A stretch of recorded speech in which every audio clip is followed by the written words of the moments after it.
Let's look at the function y equal to sine x and see how to graph this function. One of the most basic ways of graphing we have is to plot some points and connect the dots.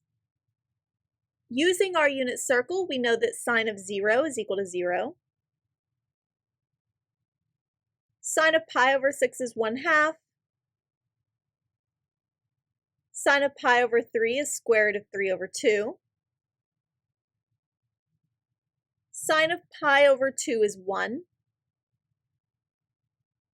Sine of 2 pi over 3 is square root of 3 over 2. Sine of 5 pi over 6 is 1/2. And sine over pi is 0. And I want to continue until I get to 2 pi, but first let's look at this.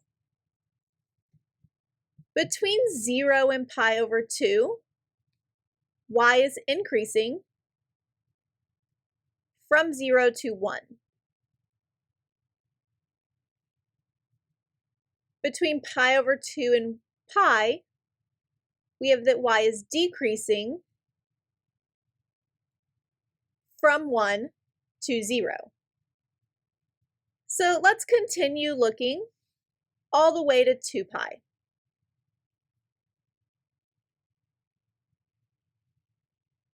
Sine of 7 pi over 6 is negative 1/2.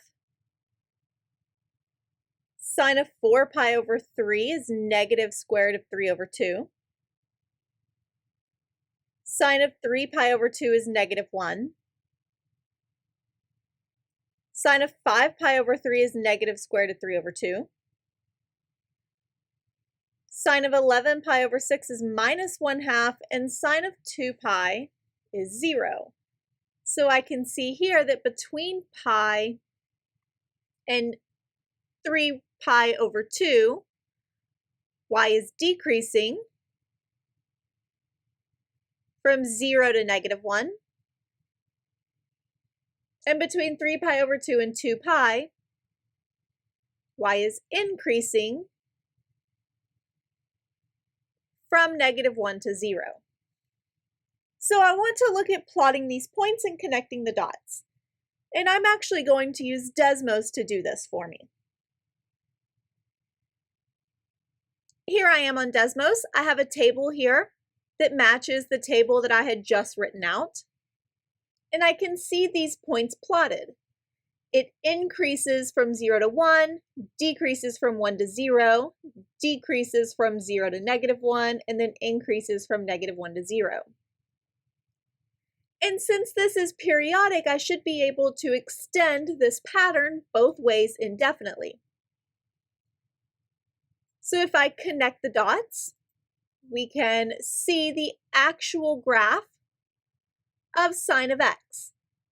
It just moves up and down like a wave, continuously in both directions. So this pattern from 0 to 2 pi does repeat indefinitely. We can see a few things from this. We can see that the domain is negative infinity to infinity. I do have all x values as allowable inputs. I can see my range is between negative 1 and 1. I never pass negative 1 or 1 on the y-axis. I can see the period of 2 pi. I can see this piece that repeats over and over. And I can also see that this is an odd function because it has a symmetry with respect to the origin here. Essentially, if I were to take this and turn it over so that it would be upside down, it would still look exactly the same.